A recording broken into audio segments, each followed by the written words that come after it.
House Rose Garden is the scene of an unprecedented newsreel record, as President Johnson briefs reporters before delivering his State of the Union message to Congress.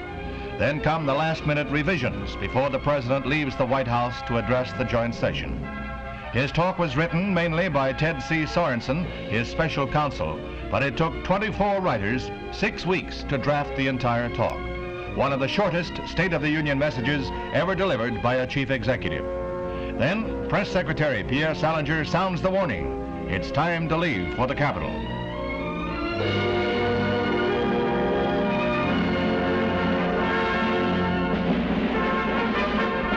The day before he faced Congress, he discussed the speech with members of the Congress and representatives of labor and management. He also discussed the talk with Mrs. Johnson, who has often advised him on his speeches in the past. The First Lady and one of his 2 daughters escort the President to his car for the trip to Capitol Hill.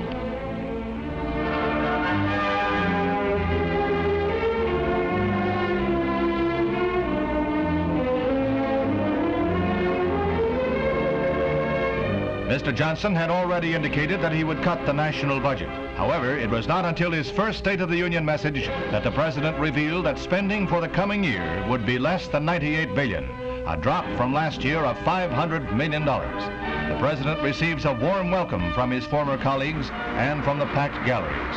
On domestic issues, he called anew for civil rights and a forthright attack on unemployment. His family looks on proudly.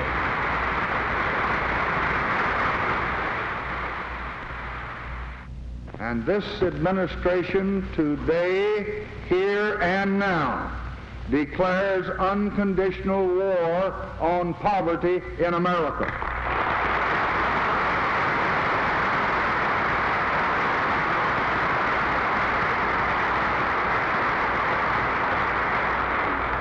And I urge this Congress and all Americans to join with me in that effort.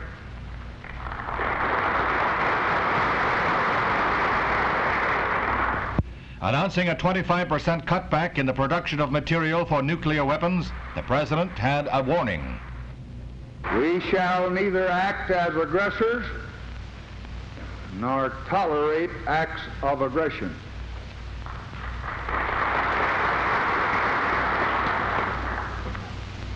We intend to bury no one, and we do not intend to be buried.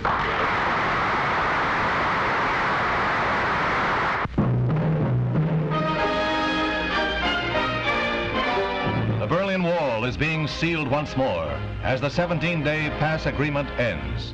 Now there are the last tearful farewells as visiting relatives say goodbye to East German residents and prepare to return to West Berlin. In a little more than 2 weeks, more than 1.25 million passes were issued by East Berlin authorities.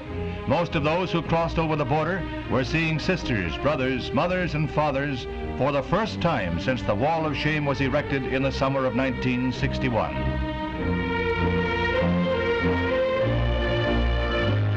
As the midnight deadline approaches, tens of thousands line up to be cleared by communist authorities to return to their homes.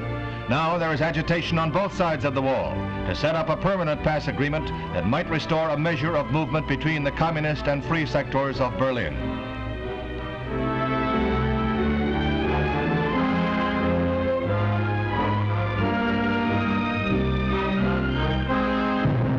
But then the barriers go up, and Berlin once more becomes a city split by the hated wall. There were many political implications in the East German gesture, but the people were more concerned with the happy reunions that were made possible. It is worthy of note that not one West Berliner expressed any desire to defect to communist rule in East Berlin.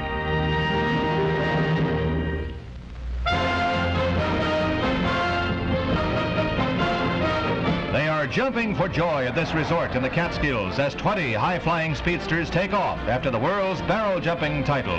This is the 14th annual event to be held at Grossinger's, and most of the contestants stay in the running as more and more barrels are added to the original 11.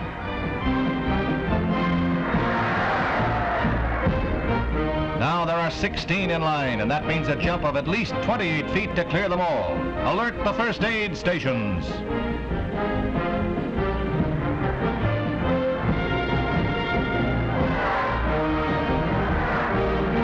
Gilles Leclerc of Montreal does pretty well, but his second jump is short, and the Canadian settles for second place. 16 is an unlucky number for most of the contestants. Gerald Lecour of Quebec City counts himself out. That leaves it up to Kenneth LaBelle, defending champion from Lake Placid, New York. His theme is, roll out the barrels, I'm hot today. He's the only one to clear the 16 obstacles, and he takes the trophy home for another year. Mary Ann Mobley, a former Miss America, does the honors. And that in itself was worth jumping for. Hey, Ken?